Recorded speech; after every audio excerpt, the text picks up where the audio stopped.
All right, well, thanks for coming. My name is Bill Jurney. A big caveat here, I am not an expert on sleep.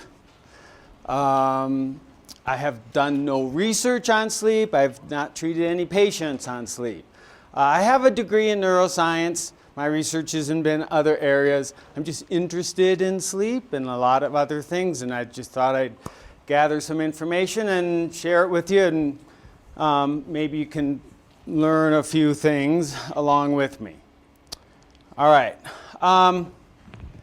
Here's a quote. Some people talk in their sleep. Lecturers talk while other people sleep. One thing I'm going to do, I'm going to intersperse some thinking or ideas or understanding of sleep brought through a different perspective, art. Here is sculpture from the 2nd century BC, sleeping Ariadne. And she's the daughter of King Minos of Crete. And this pose is after she's been abandoned by her lover Theseus. So, it's a little bit uncomfortable. Maybe as the sleep, she's, escaping her sorrow. Maybe she's planning her revenge or dreaming of her revenge. We don't know. But artists have been depicting sleep in different ways throughout all of human history. So here's one example. So sleep, it's about 1/3 of our lives. What is sleep? What's the definition of sleep? Rest. Well, most of you are resting-ish right now. Hopefully you're not asleep. Yeah?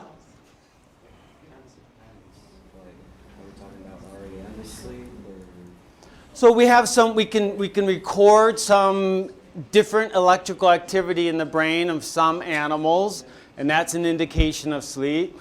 But in general, this thing that we do every night, 7, 8 hours a day, most of us sort of struggle to define what it is. And as we'll see, there's a lot about sleep that is either unknown or we just don't know. But in general, sleep is an easily reversible state of unconsciousness. And it's characterized by a lack of interaction with the environment. So it turns out we can define sleep physiologically by things that are happening in the body and differences between sleep and wake.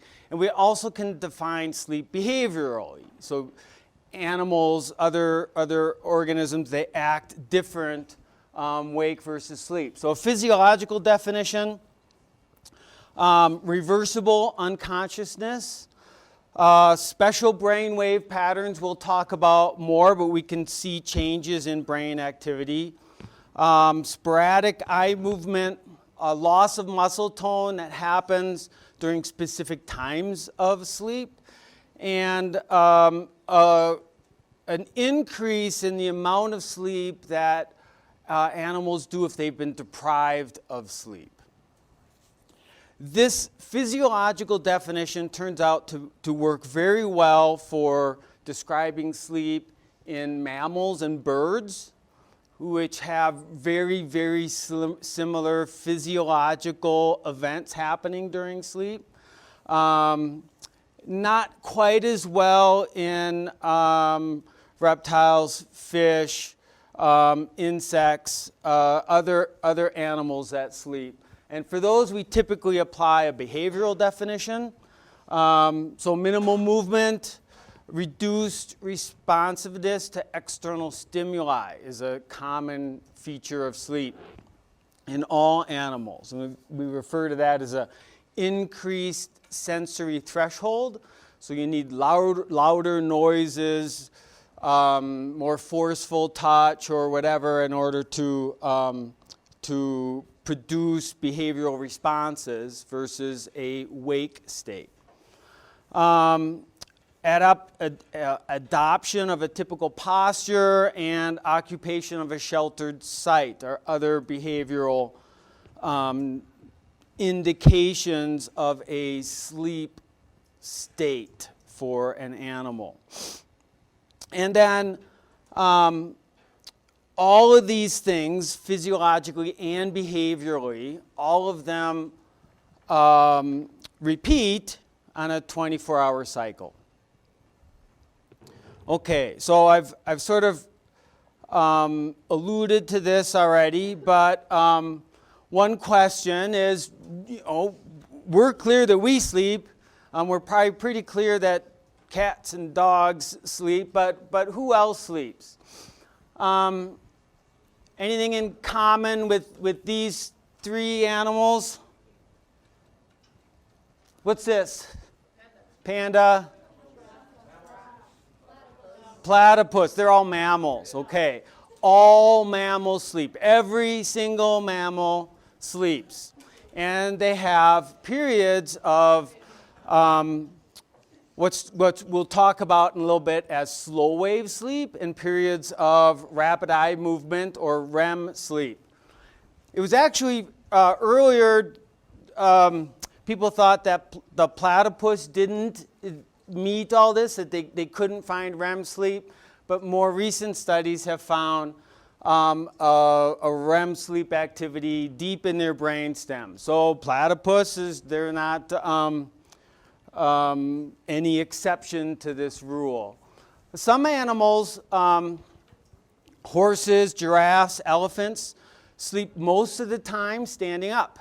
They don't sleep a lot. Those larger mammals tend to sleep 3 to 4 hours a day, but they will lie down periodically, and it turns out they lie down during REM sleep. And one of the characteristics we'll see of REM sleep is loss of muscle activity, loss of muscle function.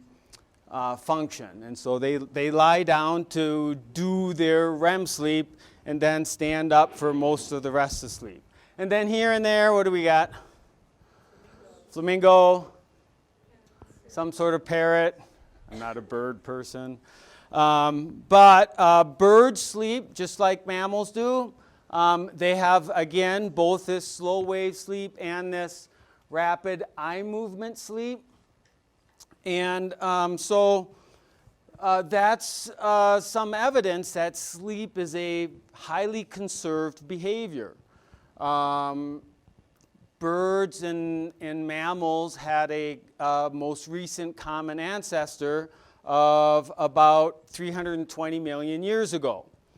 And so dinosaurs would be sleeping similarly or just like birds and mammals do. So whatever sleep is doing, it's been doing this thing for animals for hundreds of millions of years and is a vital part of, maintaining health.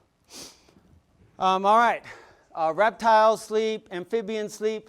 One thing that is sometimes difficult, when we think of a sleeping animal, what do we normally associate? What do we look for in an animal to tell whether it's asleep or not? Their eyes. We look at their eyes. Are they closed? That's because we sleep with our eyes closed. Dogs sleep with their eyes closed. So the animals we're most familiar with sleep with eyes closed. But not all animals sleep with closed eyes. Ducks in a flock that are sleeping, there's these studies show that the ducks on the outer edge of the flock will sleep with one eye open facing outward. The ducks in the middle of the flock will have both eyes closed sleeping. And then they alternate positions within that flock and share those responsibilities. So some animals sleep with eyes open like amphibians and some reptiles. Fish, and you should all be amazed at that picture because I took it. Thank you. I appreciate that. It's the one photo credit I get for this talk. But this is a large blue parrotfish in the Caribbean on a night dive, and it's sitting there sleeping. Sleeping fish is a bit controversial. And there's good evidence that some fish sleep. There's some evidence that some fish don't sleep. I'm guessing that as we learn more about sleep and how different animals sleep differently, we will find that most, if not all, fish do actually sleep. But at present, it's quite controversial about sleep in fish. Some do for sure, and this guy's just sitting there. He never moved over the couple minutes. I was taking a picture and look at him, and just sat there unmoving, sleeping. At least that's what it looked like to me. Not only do vertebrates sleep, but invertebrates sleep. We have clear demonstration of sleep in crustaceans like this crayfish. Anyone recognize the organism in the upper right? That's a fruit fly. That's Drosophila, a favorite organism for doing genetic studies on by scientists. And Drosophila exhibit sleep-like behavior. If you deprive them of that, they do more of it. If you deprive them of their sleep-like periods, they become sickly and can die, just like with mammals. If you deprive a mammal of sleep, they will die. If you deprive a dog of sleep, it'll die in 4 to 13 days. If you deprive a rat of sleep, it takes a little longer, 7 to 25 days. But sleep is required. The honeybee, it's not a honeybee, it's a bee, but there's one study that suggests that honeybees may even dream. It's pretty controversial, but there's some evidence of that. And this is a nematode, a worm, and there's some evidence, behavioral based, that they have sleep-like activity. Our common ancestor, humans and arthropods, is 600 to 700 million years ago, so very, very old behaviors. All right. Why do we sleep? I don't know. Nobody knows. We've got some ideas. There's some evidence, but really the best answer, the most complete answer of why we do this thing every single night is we don't know. We definitely know about consequences of loss of sleep, and we'll talk about some of that. Some hypotheses are energy conservation. This is an older hypothesis. It doesn't have much weight anymore. We do see less energy consumption in the entire body, but the brain, which is primarily what sleep appears to be for, is just as active during sleep as it is during the day. There is essentially no reduction in oxygen and ATP consumption, the energy molecule, in the brain, sleep versus wake. Maybe avoiding predators, again, not very strong support for that. Much more support more recently for restorative metabolic cleaning behavior in the brain. And some ideas about reduction in free radical molecules in the brain. There's this relatively recent discovery, less than 10 years, about an entire system in the brain that are these cleaning channels called the lymphatic system. When I was, doing my doctoral work, it was clear there's no lymphatic structures in the brain. That was the dogma. About 7 years ago, they found, no, there actually is this hidden system. for cleaning waste products out of the brain, and it appears to be much more active at night during sleep, especially during this time of sleep that's where slow wave sleep is happening, or what we talk about as deep sleep. So that's certainly, there's good evidence that that's one function of sleep. And then there's also some studies that associate memory function, both forgetting things that we aren't advantageous to remember and helping remember things that are important, are influenced by sleep. So learning and memory is another possible function of sleep. But again, all of these are hypotheses. We're still working it out. Another artistic depiction of sleep, Van Gogh doing his lovely thing, a couple people taking a little nap. All right, so sleep is a brain activity. It's driven by the brain. So some people talk about sleep is by the brain, for the brain. We are getting to be pretty good at understanding which parts of the brain are involved in sleep and controlling the different parts of sleep. What sleep is doing for the brain, again, we still really don't know. But the brain here, we subdivide into 4 major parts. And we can see them all in this MRI. This right here is the brainstem, cerebellum. Really important aspect of sleep is sort of hidden deep in the brain, and it's this right here. It's called the diencephalon and consists of 2 structures known as the hypothalamus and the thalamus. And I can probably do where's my pointer? Never mind. There it is. And this area right here is a major role in sleep. That's the hypothalamus. And then all the rest of this larger big part of the brain is the cerebrum, and that's where all consciousness and higher order thinking happens in the brain.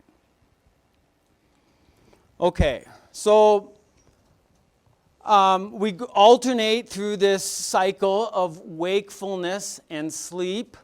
During the waking state, which has a wide range from, barely awake and drowsy to highly focused, extreme alertness. So wake is not a single entity, it's a range of experience. But in general, you're alert, you're aware of surroundings, you're engaging in conscious thoughts and actions. Wakefulness is not a default state. Wakefulness is something that is accomplished and controlled by specific parts of the brain.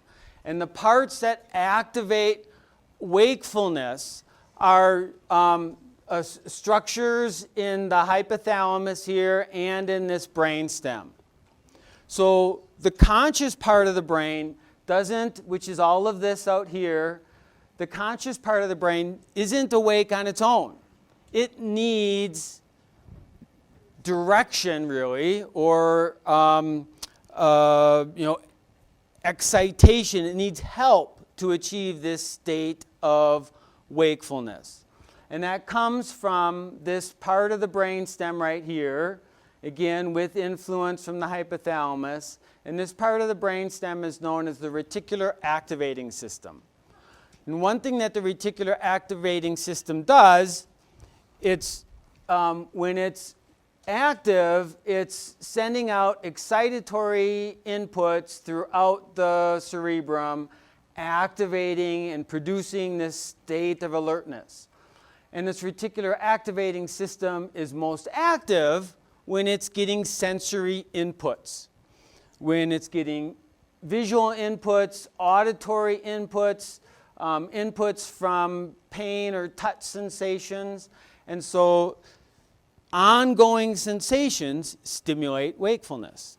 And this could be one of the reasons why most of us experience increased alertness when we have sensory stimuli, why you might feel better able to focus and study while you're listening to music, for example.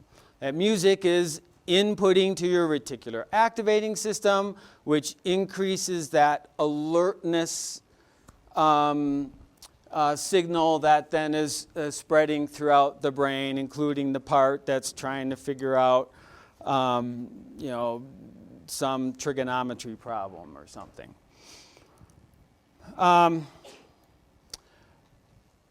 This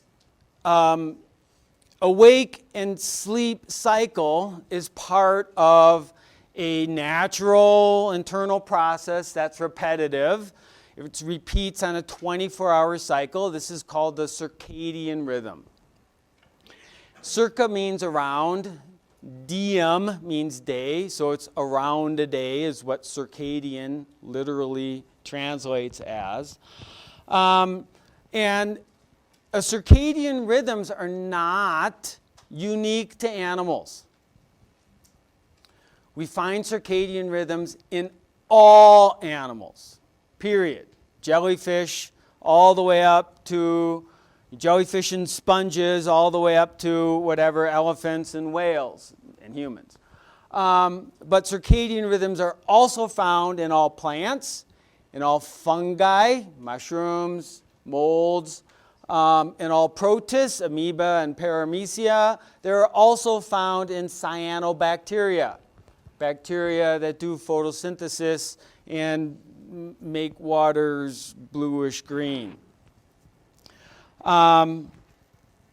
So circadian rhythms happen on internal cellular processes. And you have cells throughout your body that have their own circadian rhythms. Every different cell in your body that has its own circadian rhythm, their rhythms are coordinated by a central biological clock that is found here in this hypothalamus. And this part of the hypothalamus is called the suprachiasmatic nucleus. Lovely name. Sitting right above a structure called the optic chiasm. So it's supra above this optic chiasm. Anyway, this structure receives external information about the 24-hour period through visual input. So photoreceptors in the eye send information that you are consciously aware of to the back of the brain, but they also send a little bit of this light information. Is it light? Is it dark? To this part of the hypothalamus.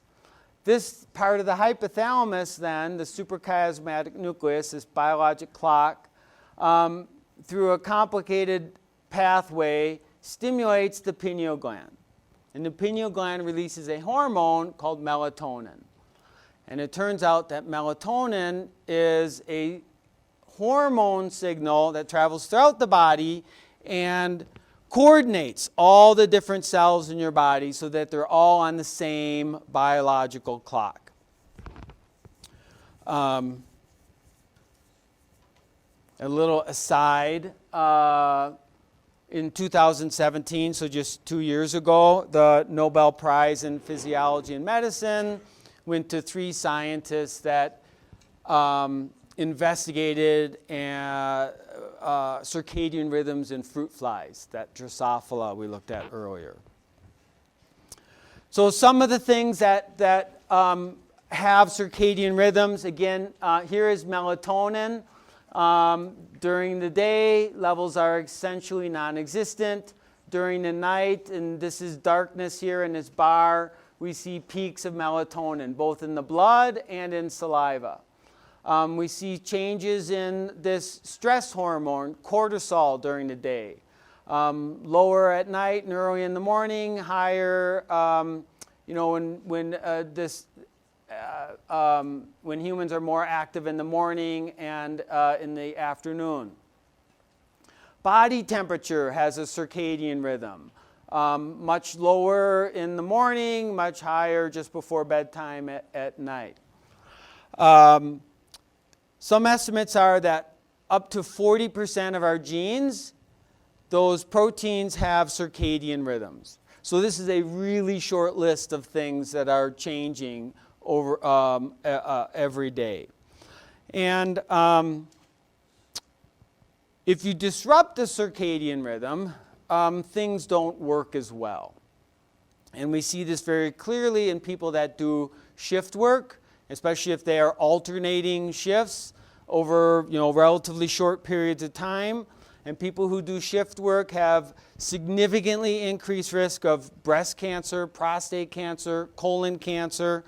They have increased risk of digestive system disorders, increased risk of cardiovascular system disease, heart disease, stroke, increased risk of diabetes mellitus. Disrupting circadian rhythms is not a healthy thing to do. So it's important to, have that be optimal. Here we have another little piece of art.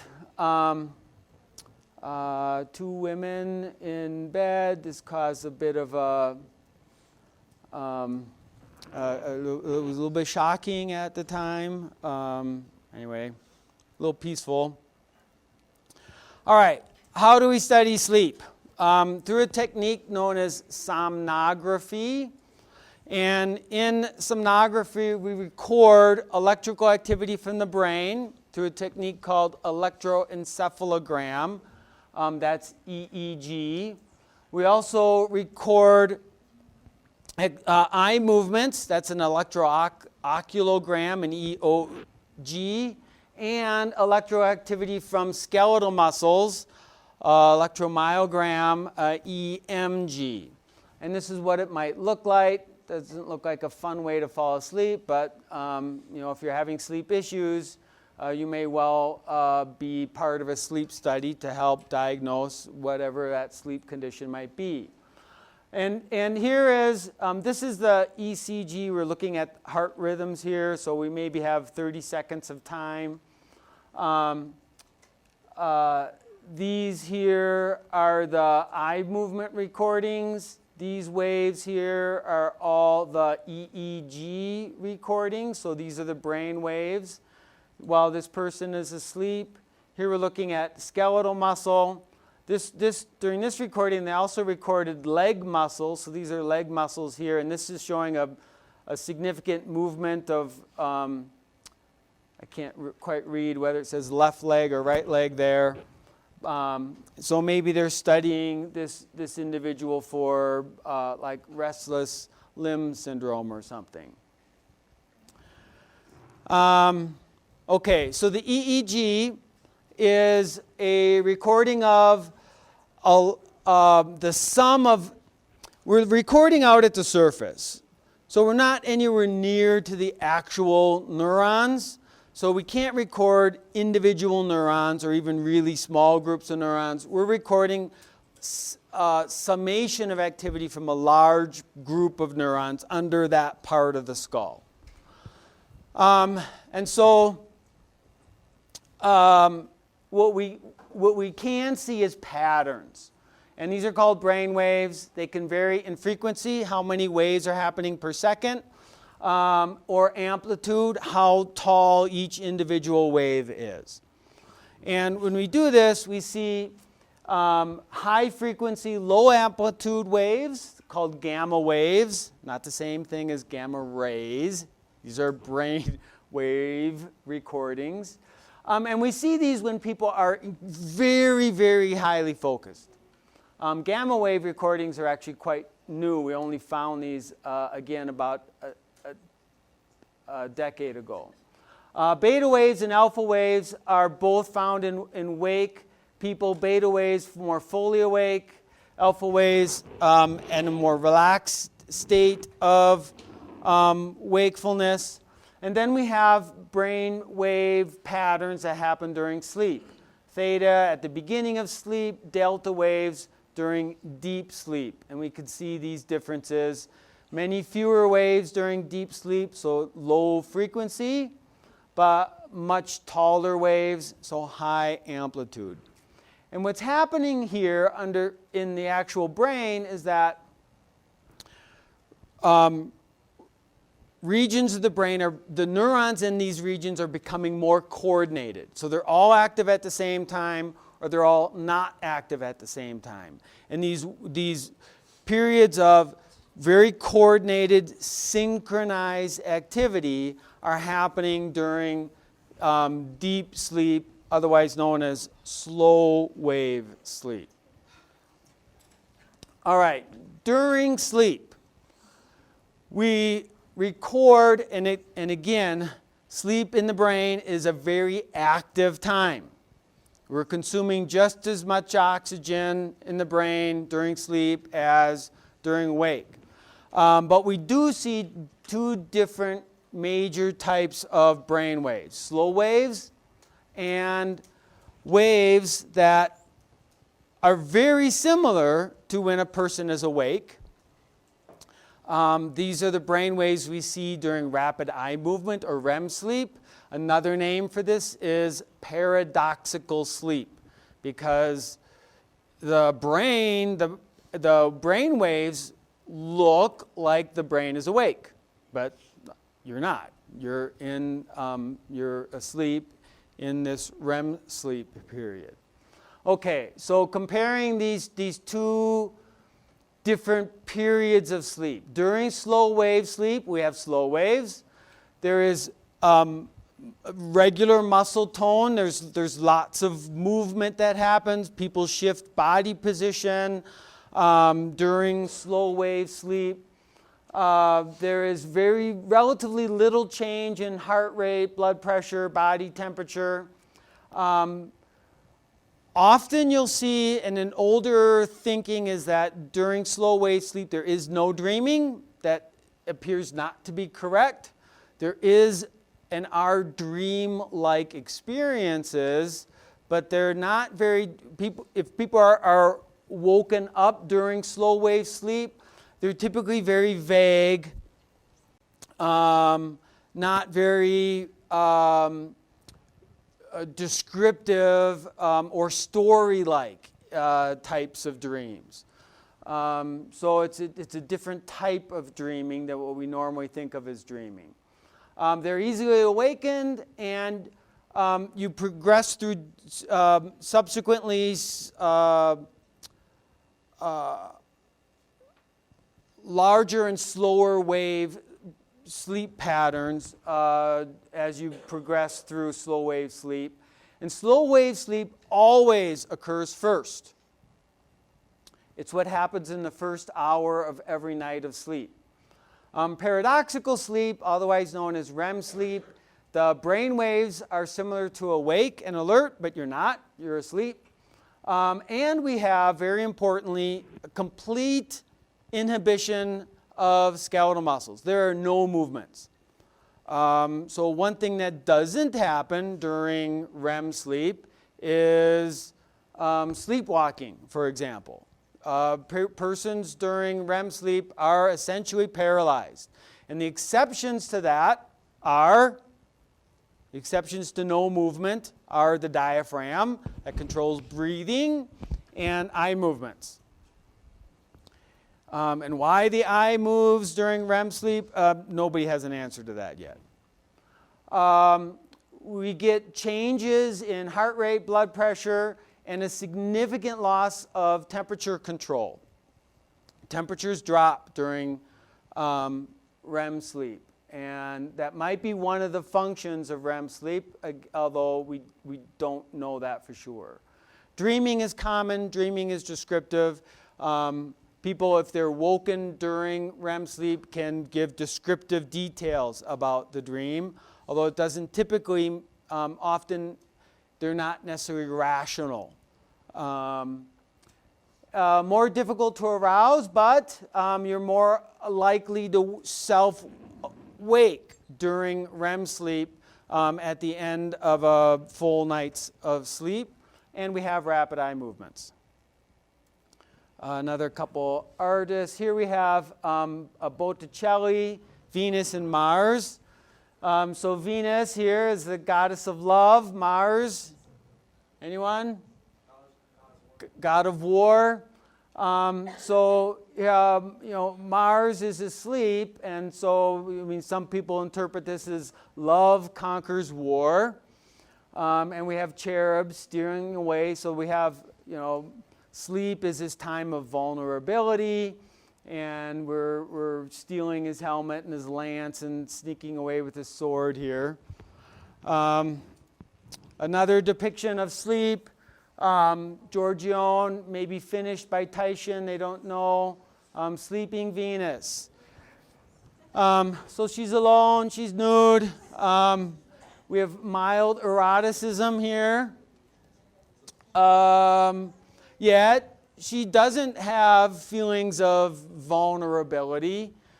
She seems in control of what's happening during sleep. So these different ideas. Sleep is a period of vulnerability or not. All right. So we talked about these different stages of sleep.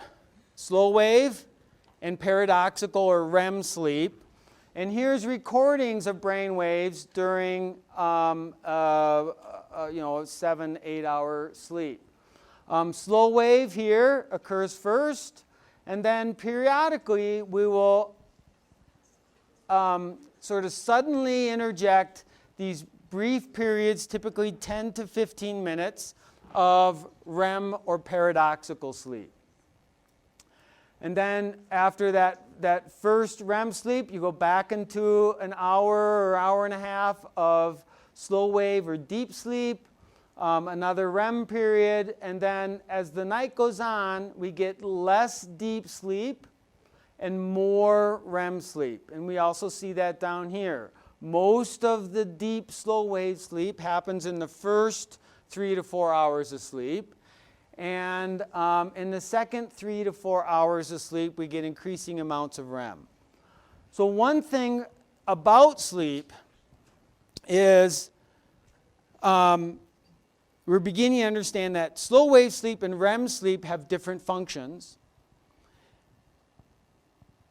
You gain the functions or benefits from slow wave sleep in the first 3 to 4 hours of a night of sleep, but you don't really gain the benefits of the REM period of sleep until the second 3 to 4 hours of sleep. So in order to gain all of the benefits of sleep, you need to have a full night of sleep. You need to sleep, somewhere between 6 and 8 hours to get all of the benefit of sleep, because these benefits are actually different than these. All right. I'm going to skip over a couple things here because we're running low on time.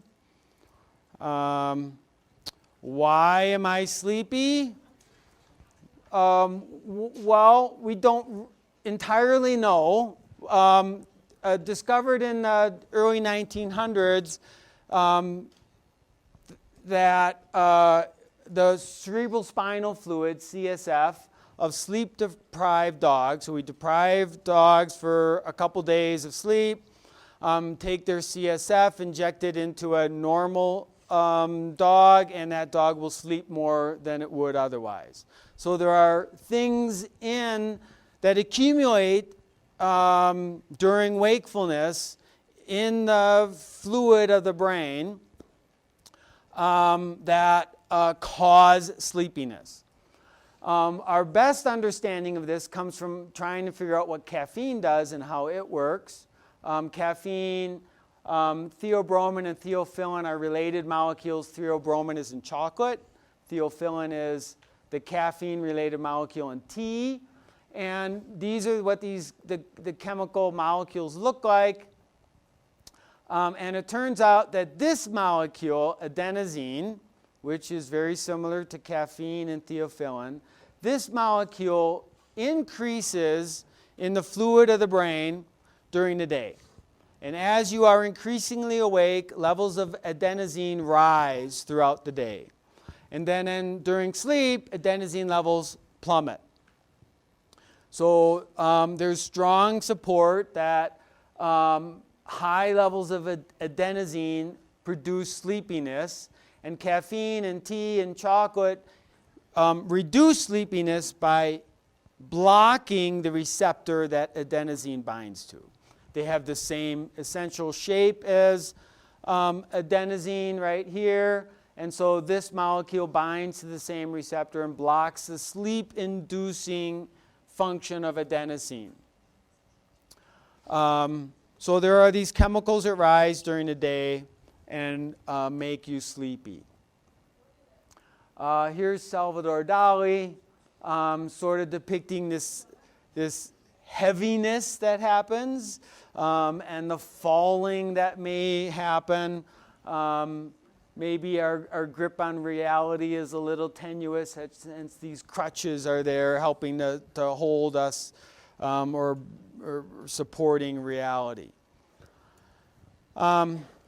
Lots of different problems can happen with sleep. Insomnia is the most common. 1 in 10 adults experience insomnia. Sleep apnea, of which there are different kinds, but the most common is obstructive sleep apnea. 1 in 15 adults experience that. Restless leg syndrome, 1 in 20 adults experience that, and these others are less common.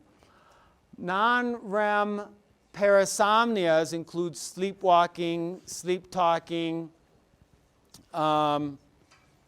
sleep eating is another non-REM parasomnia, and they're much more common in children than adults. And I think what we'll do is we'll end here.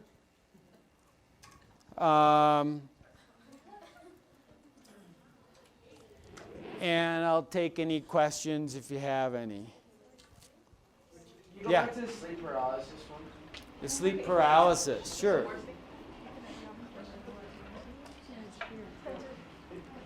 So here's an artist depicting sleep paralysis. Sleep paralysis is this experience that's not uncommon that people have typically upon waking. And it's where they are conscious but unable to move. And it's a blurring of REM sleep. During REM sleep, you're paralyzed but sleeping, and waking, where you are conscious but have full control of your abilities, of movements. But if there's this condition where your conscious part of your brain is waking up before the part of your brain that is inhibiting your muscles, if they're not waking up at the same time, people experience this sleep paralysis. And risk factors for it are anything that sort of disrupts sleep, like shift work or cramps or sleep apnea, anxiety. And it is this common hallucination that something is waiting on their chest like a demon or something. Any, yes? What about exploding head syndrome? What about exploding head syndrome? Exploding head syndrome. I am not familiar with that. So it's kind of like sleep paralysis in a way where you might experience a hallucination, but it's right before you fall asleep, where you'll experience a sudden auditory hallucination and incredibly loud noise. Like I had it once and it sounded like a gun was going off right by my ear. And Yeah, so it scared the shit out of me. sleep paralysis is most commonly experienced upon waking up, but some people experience things that are called hypnagogic hallucinations as they're going to sleep. And again, it's different parts of the brain falling asleep at different times, And it's not uncommon for some different hallucinations to happen during that going to sleep period. Yeah? Yeah, so earlier you were saying that basically everything has a circadian rhythm. Is that true? Like every single organism or whatever, none of them have like cycles that are different from a day, basically? Like everyone, like you're gonna sleep usually 6:30 a day or once a day? Yeah, so all circadian rhythms seem to have a same 24-hour cycle. All organisms that have it. And it goes all the way back to cyanobacteria. Oh. Yes. Any other questions? All right, thank you.